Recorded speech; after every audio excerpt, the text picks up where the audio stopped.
بخشی رزگار کردن کوبانی ما حال کرد که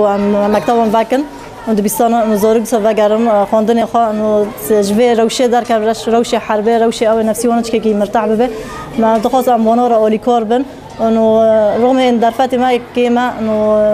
تاقا كيتنا جيش كجومش كاستنا إنه مقعد جيش كاستنا إنه فرجاه جيش كتابة هذا إنه ناي زارو كان خاندن تيدا بكن داديسو عم هول دكن إنه عم زارو كان إنه مجال درفت باكن كانوا بيش دوارن إنه خاندن خا يكون مانجي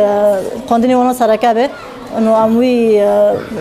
صفان إياكي وحتى 10 سالي عم وانا كل مانجي وقتی نجی انو 11 سالیشون و ام حسی عربی جونا دکنا نیب انگلیسی سبی هو بنظمی مجموعی وانا جی روز بروز زیاد به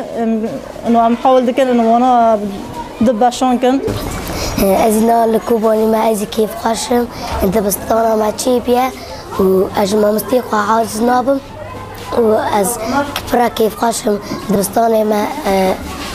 و غریبی چی بیه و سبی از مازن ببم زارو کجهو بکم